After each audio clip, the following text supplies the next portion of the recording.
இவன் பேக்ரவுண்ட்ல எவன் இருந்தாலும் சரி அவனை விட்டுறாதீங்க, தூக்கி லாக்அப்ல போடுங்கன்னு ஆர்டர் போட்டிருக்காங்க. இனி எதா இருந்தாலும் கோர்ட்ல போய் பேசிக்கங்க. கான்ஸ்டபிள், இவனுங்களை இழுத்துட்டு போங்க. இருங்க சார். ரஞ்சிதா, சைலண்டா உன் வேலையை காட்டிட்டல, இனி உன் சாவு என் கையில தாண்டி. வெளியில வந்ததும் மொத வேலையா உன் சங்கம் இருக்காம விட மாட்டேன்டி. ஏய், வாய மூடுடா. ஏன் முன்னாடியே ரவுடித்தனம் பண்ற? மேடம் இருங்க மேடம். டே, ரவுடித்தனம் பண்ற உனக்கே இவ்ளோ திமிரு இருக்குன்னா லீகலா டீல் பண்ற எனக்கு எவ்ளோ இருக்கும்? நீ எவ்ளோ பெரிய கொம்பனா இருந்தாலும் உன்னால என் நிழல கூட தொட முடியாது. ஜெயிலுக்கு போயாவது திருந்துற வழிய பாரு. கான்ஸ்டபிள், இழுத்துட்டு போங்க. சரிங்க மேடம். மேடம், வேற ஏதாவது ஃபார்மாலிட்டிஸ் இருக்கா? நான் திரும்ப ஏதாவது கம்ப்ளைண்ட் கொடுக்கணுமா? இல்ல, எதுவும் தேவையில்லம்மா, நான் பாத்துக்கிறேன். நீ கிளம்புமா. Thank you madam.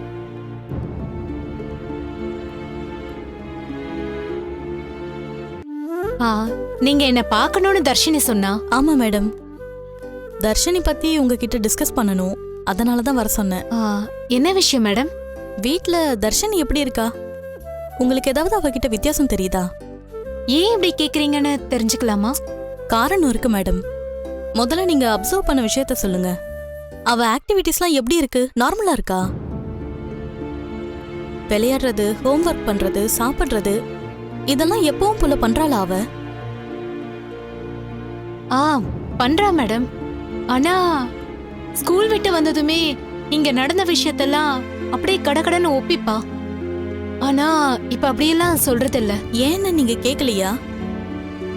நானும் ஏதோ வேலையா இருக்கிறதால அத பத்தி எதுவும் பேசிக்கல மேடம். அண்ணா, நீங்க விசாரிக்கிறத பார்த்தா எனக்கு ஒரு மாதிரி டென்ஷனா இருக்கு. ஏதாவது பிரச்சனையா மேடம்? பிரச்சனை தான், ஆனா ரொம்ப சீரியஸா எடுத்துக்கிட்டு பயப்பட வேண்டிய பிரச்சனைலாம் இல்ல. கொஞ்சம் எக்ஸ்ட்ரா கேர் எடுத்துக்கிட்டா சரி பண்ணிடலாம்.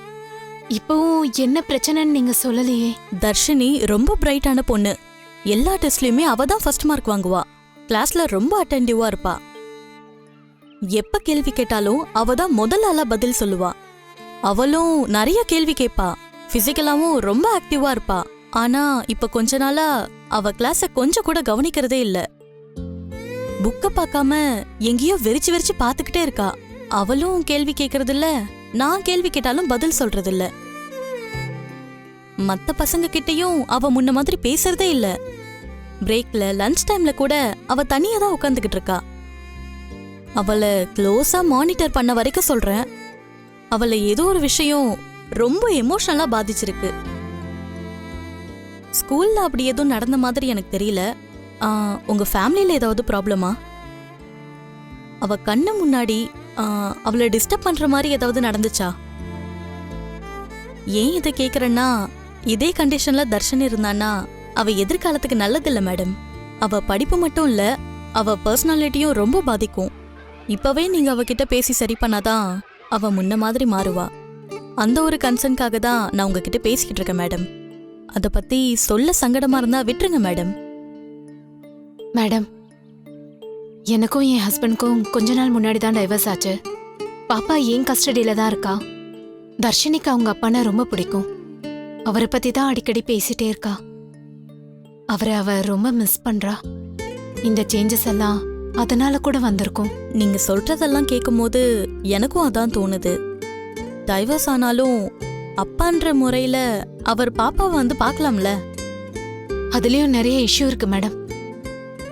அவரை ரெகுலரா பாக்குறது அவ மென்டல் ஹெல்த்துக்கு நல்லதில்ல. அவரை மிஸ் பண்றதுலயும் அவ மென்டல் ஹெல்த் பாதிக்கப்பட்டிருக்கும்ல. கரெக்ட் தான் மேடம். எனக்கு புரியுது மேடம். இது உங்க பர்சனல் விஷயம், ரொம்ப சென்சிட்டிவான விஷயமும் கூட. ஸ்கூல்ல ஏதாவது பிரச்சனைனா நாங்க அதுக்கு சொல்யூஷன் சொல்லலாம். ஆனா இது உங்க ஃபேமிலி இஷ்யூன்றப்போ நீங்க தான் அதுக்கு என்ன பண்ணலாம்னு யோசிக்கணும் மேடம்.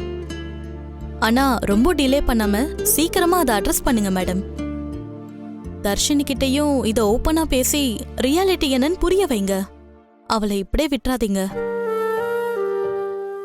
எவ்வளோ சீக்கிரம் முடியுமோ அவ்வளோ சீக்கிரம் அவளை இதுல இருந்து வெளியே கொண்டு வரணும். அது உங்ககிட்ட தான் இருக்கு மேடம். புரியுது மேடம். நான் அவகிட்ட இதை பத்தி அப்புறமா பேசுறேன். தர்ஷன் மேல இருக்க அக்கறையில அவளை கரெக்டா கவனிச்சிருக்கீங்க. அதோட விட்டுறாம இவ்வளவு தூரம் என்ன கூப்பிட்டு இதை பத்தி பேசி புரிய வச்சதுக்கு ரொம்ப தேங்க்ஸ் மேடம். சரிங்க மேடம், பாத்துக்கங்க.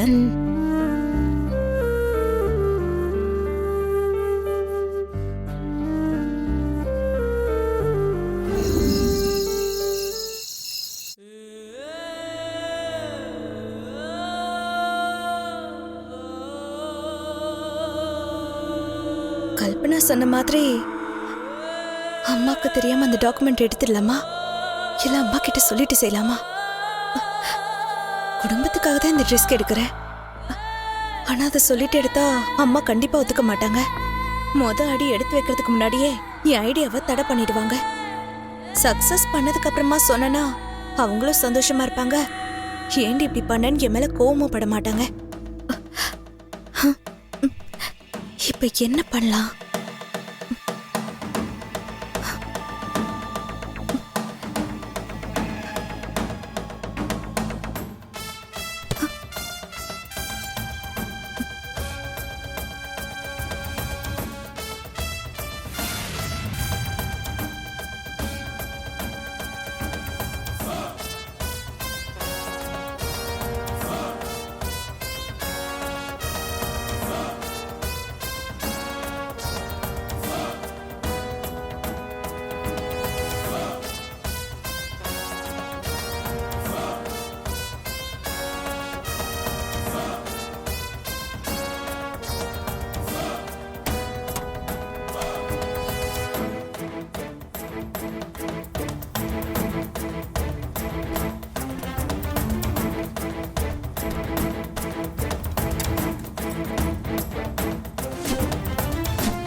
சுதா, நீ இன்னும் தூங்கலையா? நான் தூங்குறது இருக்கட்டும், நீ செஞ்சது உனக்கே தப்பா தெரியலையாக்கா? நான் என்ன செஞ்சேன்? என்கிட்ட மறைக்கணும்னு நினைக்காதக்கா, நான் எல்லாத்தையும் பார்த்துட்டேன்.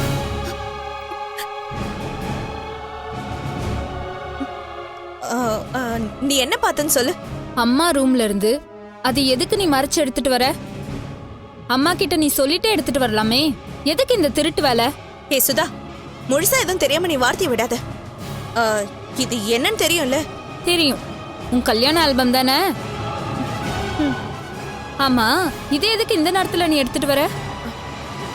நான் இத எரிக்க போறேன். ஏங்கா, எதுக்கு உனக்கு இந்த வேண்டாத வேலை? பொதுவா கல்யாணங்கிறது எல்லா பொண்ணுங்களுக்கும் சந்தோஷமான அனுபவம் தான். அந்த அனுபவத்தோட பதிவு தான் இந்த ஆல்பம். இத பார்த்துதான் கல்யாணத்துல நடந்ததை நினைச்சு நினைச்சு எல்லா பொண்ணுங்களும் சந்தோஷப்படுவாங்க. ஆனா எனக்கு மட்டும்தான் கல்யாணங்கிறது ஒரு கசப்பான அனுபவமா மாறிடுச்சு. எனக்குன்னு இல்ல, உங்க எல்லாருக்குமே அப்படிதான். அம்மாவுக்கு கேட்கவே வேணாம். என் கல்யாணத்துல தப்பு பண்ணிட்டோமேன்ற உறுத்தல் அவங்களுக்கு இன்னுமே இருக்குடி. இந்த ஆல்பத்தை பார்க்கும் போதெல்லாம் அவங்க வேதனை இன்னும் அதிகமாகி அழறாங்க. எனக்குமே இதை பாக்குறப்பெல்லாம் அந்த நரக வாழ்க்கை தாண்டி ஞாபகம் வருது. அந்த நினைப்ப முழுசா அழிக்க முடியலனாலும் அதை ஞாபகப்படுத்துற இந்த ஆல்பத்தை எரிச்சிடலான்னு தோணுச்சு. என் ஃபீலிங்ஸ புரிஞ்சுக்காம நான் என்னமோ சொத்தையே கொள்ளடிச்சிட்டு போற மாதிரி இப்படி குறுக்கு விசாரணை பண்ற. நம்ம வீட்ல என்ன கோடி கோடியா பணமா கொட்டி கிடக்கு, நான் திருட்டுத்தனமா எடுத்துட்டு வரதுக்கு. தப்பா எடுத்துக்காதக்கா. எல்லாரும் தூங்குனதுக்கு அப்புறமும் நீ ரகசியமா எடுத்துட்டு வந்ததுனால குழப்பத்துல கேட்டுட்டேன். உன்னை சந்தேகப்பட்டெல்லாம் விசாரிக்கல. இதை ஓப்பனா எடுத்துட்டு வர்றதை யாராவது பார்த்தா ஏன் என்னன்னு விசாரிப்பாங்க. என் வேதனையை சொல்லி அவங்களையும் கஷ்டப்படுத்த வேண்டான் தான் நான் இப்படி செஞ்சேன். கடைசியில அதுவே என்ன சந்தேகப்பட வச்சிருச்சுல. அக்கா, நான் சாதாரணமா தான் கேட்டேன். உன்னை ஏதாச்சும் ஹர்ட் பண்ணியிருந்தா என்னை மன்னிச்சிருக்கா. இந்த ஆல்பமும் வேதனையை தூண்டி விடுதுன்னு எனக்கு புரியுது. ஆனா இதை எரிக்கிறத விட யாரும் பார்க்காம மறைச்சு வச்சிடலான்னு எனக்கு தோணுது. அதுக்கப்புறம் உன் இஷ்டம்.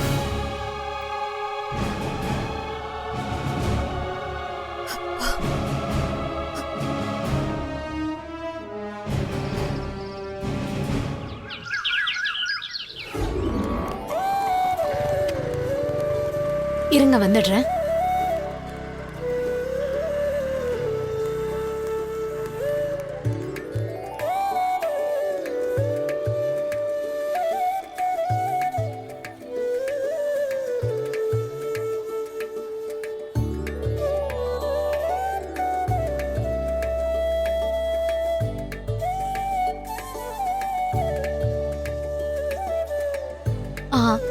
என்னம்மா, என் பொண்ணு இன்னும் கிளாஸ்ல இருந்து வரலையா? ஸ்கூல்ல பசங்க யாரும் இல்லம்மா, எல்லாம் இப்பதாம்மா போனாங்க. அவளை கூப்பிட்டு போக நான் இப்பதான் சார் வரேன். நான் வராம யார் கூடயும் போக மாட்டா.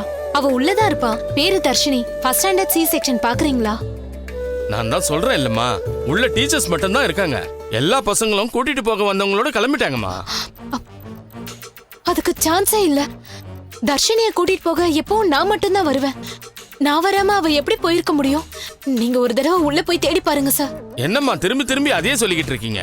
நான் இப்பதான் எல்லா ரூமையும் செக் பண்ணிட்டு வந்தேன், யாரும் இல்லங்க. அப்படி யாராச்சும் இருந்திருந்தா இந்நேரம் ஆயம்மா வெளியில அனுப்பியிருப்பாங்க. அப்படி யாரும் வரலம்மா. உங்க பாப்பா மத்த பசங்களோட கிளம்பி போயிருப்பாங்க. என்ன சார் புரியாம பேசுறீங்க? நான் வராம அவ வேற யார் கூடயும் கிளம்பி போயிருக்க மாட்டா. அப்பாவோ இல்ல கார்டியனோ வந்து கூட்டிட்டு போயிருக்கலாம். என் பொண்ணுக்கு அம்மா அப்பா கார்டியன் எல்லாமே நான் தான். என்ன தவிர்த்து யார் வந்தாலும் என் பொண்ணு அனுப்பாதீங்கன்னு தனியா மேனேஜ்மெண்ட்க்கு மெயில் அனுப்பிச்சிருக்கேன். அப்புறம் எப்படி சார் வேற யாராவது வந்து கூட்டிட்டு போனா அனுப்பி வைப்பீங்க? இப்படிதான் ஒரு குழந்தைய யார் வந்து கூட்டிட்டு போறாங்கன்னு பார்க்க மாட்டீங்களா? யார் வந்து குழந்தைய கூட்டிட்டு போனாலும் விட்டுருவீங்களா? இதான் நீங்க பசங்களை பத்திரமா பாத்துக்கிற லட்சணமா? அனாவசியமா பேசாதீங்கம்மா. ஒவ்வொரு பாப்பாவையும் தனித்தனியா அவங்க பேரண்ட்ஸோடவோ கார்டியனோடவோ பார்த்து பார்த்து அனுப்புறது ஏன் வேலை கிடையாதுமா. பிராக்டிக்கலா அது முடியவும் முடியாது. பேரண்ட்ஸ் வந்து வெயிட் பண்ணுவாங்க. கிளாஸ் முடிஞ்சு பசங்க வந்ததும் அவங்க பேரண்ட்ஸ் வந்து கூட்டிட்டு போயிடுவாங்க. இதம்மா ரெகுலரா நடக்கிறது. பேரண்ட்ஸ் யாரும் வராம பசங்க மட்டும் தனியா நின்னு இருந்தா அவங்க கிட்ட போய் நான் விசாரிப்பேன். பேரண்ட்ஸ் வர சொல்லி தகவல் சொல்லுவோம். கூட்டு போக நீங்க வரலனா உங்க பாப்பா இங்க தானே இருந்திருக்கணும். தெரிஞ்சவங்க யாரோ வர போய் அவங்க கூட போயிருக்கலாம். அதுக்கு நாங்க என்னமா பண்ண முடியும்? என்ன சார் கொஞ்சம் கூட பொறுப்பே இல்லாம பேசுறீங்க? குழந்தைய சம்பந்தப்பட்டவங்களோட அனுப்பி வைக்கிறதான உங்களோட டியூட்டி. சும்மா வெளியே நின்னு பாக்குறதா உங்க டியூட்டியா? சும்மா என்ன குறை சொல்லாதீங்கம்மா. என் வேலையை நான் கரெக்டா தான் செஞ்சுக்கிட்டு இருக்கேன். யாரு கூட்டிட்டு போனாங்கன்னு உங்க ஆளுங்களுக்கு போன் பண்ணி கேளுங்க. அதை விட்டுட்டு இங்க வந்து சத்தம் போடுறீங்க. நீங்க பேசுறது கொஞ்சம் கூட சரியில்லைங்க. என் பொண்ணை யார் கூட அனுப்பியிருக்கீங்கன்னு தெரியல. அவ எங்க இருக்கான்னு இப்ப எனக்கு தெரியணும். நீங்க தான் எனக்கு பதில் சொல்லணும். இல்லனா நான் போலீஸ்ல கம்ப்ளைண்ட் பண்ணி உங்க ஸ்கூல் மேல ஆக்ஷன் எடுக்க சொல்வேன். இதுக்கு மேல உங்ககிட்ட பேச முடியாதுமா. எங்க வேணா போய் கம்ப்ளைண்ட் பண்ணிக்கங்க. இல்ல பிரின்சிபல் கிட்ட போய் பேசுங்க. எனக்கு ஒன்றும் பிரச்சனை கிடையாது. யாரு கூடயும் போகாதுன்னு பொண்ணுகிட்ட சொல்லி இருக்கணும். அதை விட்டுட்டு என்கிட்ட வந்து சண்டை போடுறீங்க. ஒவ்வொருத்தரையும் பார்த்து பார்த்து அனுப்ப முடியுமா? எனக்கு என்ன வேற வேலை வெட்டி இல்லையா? நீங்க தான் குழந்தைய பத்திரமா பாத்துக்கணும். என்கிட்ட வந்து சண்டை போடு. நீங்க தர்ஷினி அம்மா தானே? ஆமா மேடம். என்ன பிரச்சனை? தர்ஷினி எங்க? மேடம், தர்ஷினி நான் வரதுக்கு முன்னாடி வேற யாரோ கூட்டிட்டு போயிட்டாங்களா? யாருன்னு கேட்டா செக்யூரிட்டி பொறுப்பு இல்லாம பதில் சொல்றாரு. நான் இப்ப இமீடியட்டா பிரின்சிபலை பார்க்கணும். மேடம், அவங்க ஏதோ மீட்டிங்னு மதியானமே கிளம்பி போயிட்டாங்க மேடம். நாளைக்கு தான் மேடம் வருவாங்க. சரி, இப்ப பசங்களை வீட்டுக்கு அனுப்பி வைக்கிறத யார் கோஆர்டினேட் பண்றாங்க? நான் அவங்கள எதை பார்க்கலாமா? மேடம், அவங்களும் ஏதோ ஃபங்க்ஷன் சீக்கிரமே கிளம்பி போயிட்டாங்க மேடம். எங்க என் பொண்ணு யார் கூட போனாங்கிறது எனக்கு தெரியணும் மேடம். அதுக்கு ஒரு வழி சொல்லுங்க. சரி, கேட்ல இருக்க சிசிடிவி ஃபுட்டேஜ் ஆவது எனக்கு காட்டுங்க. மேடம், சாரி மேடம், அதுவும் 2 நாளா ரிப்பேர்ல இருக்கு மேடம். இப்பதான் சரி பண்ணவே எடுத்துட்டு போயிருக்காங்க மேடம். என்ன மேடம் இது? நல்ல ஸ்கூல்ல தானே என் பொண்ணு இங்க சேர்த்தேன். ஆனா இங்க எதுவுமே சரியாவே இல்லையே. ஏதாவது ஒரு பிரச்சனைனா பேசுறதுக்கு கூட யாருமே அவைலபிளா இல்லையே. சிசிடிவி கூட ரிப்பேரா இருக்கு. இப்ப நான் என்ன மேடம் பண்றது? டென்ஷன் ஆகாதீங்க மேடம். தெரிஞ்சவங்க தான் யாராவது கூட்டு போயிருப்பாங்க. நீங்க உங்க சர்க்கிள்ல ஃபோன் பண்ணி கேளுங்க. நானும் செக்யூரிட்டி கிட்ட விசாரிக்கிறேன் மேடம். ஒரு நிமிஷம். அண்ணே, என் கிளாஸ்ல இருந்து தர்ஷனின்னு ஒரு பொண்ணு வருவாள்ல, அவளை யார் கூப்பிட்டு போனான்னு பாத்தீங்களா? உள்ள யாருமே இல்ல.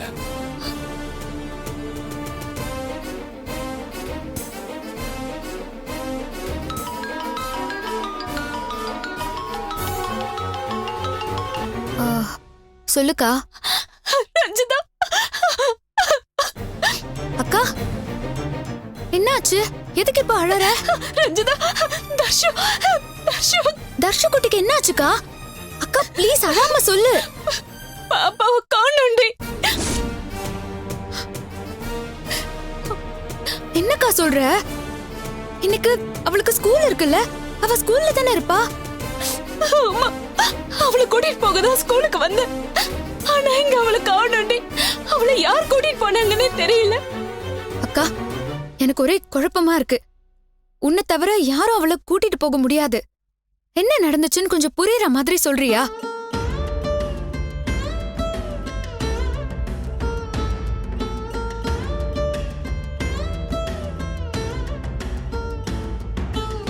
அக்கா அழாதக்கா. முன்ன பின்ன தெரியாத யாரும் எல்லாம் ஸ்கூலுக்கு வந்து பாப்பாவை கூட்டிட்டு போயிருக்க முடியாது. அவளும் போயிருக்க மாட்டா. வேற யார் அவளை கூட்டிட்டு போயிருப்பாங்கன்னு கொஞ்சம் யோசிக்கா. எனக்கு அந்த தீனின் மேலதான் நீ சந்தேகமா இருக்கு. வீட்டுக்கு வந்து பாப்பாவை கடத்த பார்த்தவன் அப்பாங்கிற உறவை சொல்லி அந்த ஆள் தான் தர்ஷுவை கூட்டிட்டு போயிருப்பான்னு நினைக்கிறேன். உனக்கு டிவோர்ஸ் ஆன விஷயத்த ஸ்கூல்ல சொல்லி அவன் வந்தா பாப்பாவை அனுப்ப கூடாதுன்னு நீ இன்ஃபார்ம் பண்ணிட்டியா? ஐயோ, எல்லாமே நான் பண்ணிட்டேன்டி. அவளுக்கு கொஞ்ச நாளா பாப்பாவும் அப்பா அப்பான்னு அவனை பத்தியே கேட்டுட்டு இருந்தா. அவளை பார்த்து அவன் தான் ஏதாவது சொல்லி அவளை கூட்டிட்டு போயிருப்பான்னு நினைக்கிறேன். பாப்பாவை அவன் பார்க்கவே கூடாதுன்னு கோர்ட் உத்தரவு போட்டிருக்கு. அதே மீறி அவன் இதெல்லாம் பண்ணிட்டு இருக்காண்டி. திரும்பவும் அவன் மேல கம்ப்ளைண்ட் பண்ணி ஜெயில போட்டதான் அவனுக்கு புத்தி வரும். அக்கா அவசரப்படாத. அவன் தான் பாப்பாவை கூட்டிட்டு போயிருக்கான்னு நமக்கு இன்னும் கன்ஃபார்மா தெரியாது. வேற யாராவது இதை செஞ்சிருந்தாங்கன்னு வை, நீ குடுக்கற கம்ப்ளைண்டே உனக்கு எதிரா திரும்பிரும். பாப்பாவை ஒழுங்கா பாத்துக்க இவளுக்கு துப்பு இல்ல. அவளை பாத்துக்கிற கஸ்டடிய எனக்கு கொடுங்கன்னு அவன் திரும்ப ஆர்கியூ பண்ணுவான். கோர்ட்டும் அவன் பக்கம் நியாயம் இருக்குன்னு நினைச்சிருச்சுன்னு வை, அப்புறம் அவ்வளவுதான். பாப்பா நம்மள விட்டு மொத்தமா அவன்கிட்ட போயிடுவா. அதுக்கு நம்ம சான்ஸே கொடுத்துட கூடாதுக்கா. ரஞ்சிதா, இப்ப நான் என்ன தாண்டி பண்றது? பாப்பாவை நான் எங்க போய் தேடுறது? நாம அத பத்தி பேசிக்கலாம். நீ முதல்ல எங்க இருக்கேன்னு சொல்லு, நான் அங்க வந்துடுறேன். நான் இப்ப அவ ஸ்கூல்ல தாண்டி இருக்கேன். அந்த ஆள் கிருஷ்ணா நகர்ல தான் எங்கேயோ இருக்கான்னு கேள்விப்பட்டேன். நான் அந்த ஏரியாவுல போய் பாக்குறேன். நீ கிருஷ்ணா நகர் விநாயகர் கோயில் கிட்ட வந்துரு. சரிக்கா, நீ அங்கே இரு, நான் உடனே வந்துடுறேன். பயப்படாம இரு.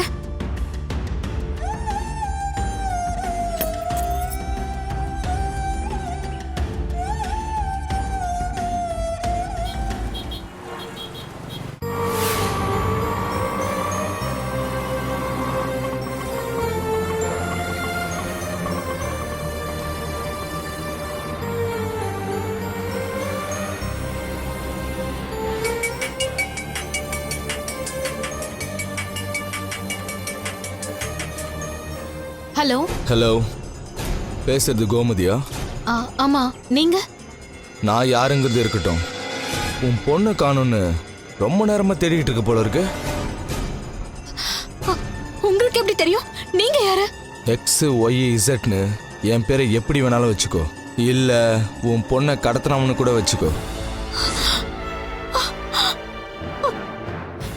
யாரா நீ? எதுக்குடா என் குழந்தைய உன் எல்லா கேள்விக்கும் நான் பதில் சொல்றேன். ஃபோன்ல இல்ல, நேர்ல. நீ என்ன பண்ற? இமிடியேட்டா ஒரு ஆட்டோவை பிடிச்சி நான் சொல்ற இடத்துக்கு கிளம்பி வா. எங்க வரணும்? குன்றத்தூர் தாண்டி சர்வீஸ் ரோட்ல வந்துகிட்டே இருந்தனா ரைட் ஹேண்ட் சைடுல ஒரு பழைய வீடு இருக்கும். ஆட்டோவை அங்கேயே கட் பண்ணிட்டு நீ நடந்து வா. பக்கத்துல வந்து வெயிட் பண்ணு. ஏய், என் பொண்ணு இப்ப எப்படி இருக்கா? அவளை நான் பார்க்கணும். அவ சேஃபா தான் இருக்காளான்னு எனக்கு தெரியணும். உன் பொண்ணு என்கிட்ட தான் இருக்காளான்னு கிராஸ் செக் பண்றியா? நான் வேணா போட்டோ அனுப்பி வைக்கிறேன், பாரு.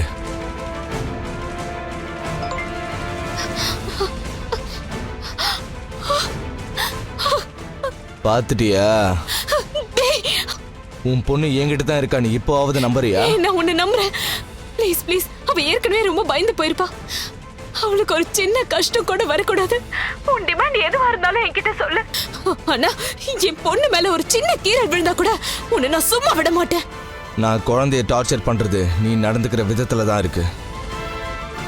ஸ்மார்ட்டா வேலை செய்யறதா நினைச்சு போலீஸ்க்கு நீ மட்டும் தகவல் கொடுத்தன்னு வச்சுக்கேன், அடுத்த நிமிஷமே நான் உன் பொண்ணோட கதையை இங்க முடிச்சிடுவேன்.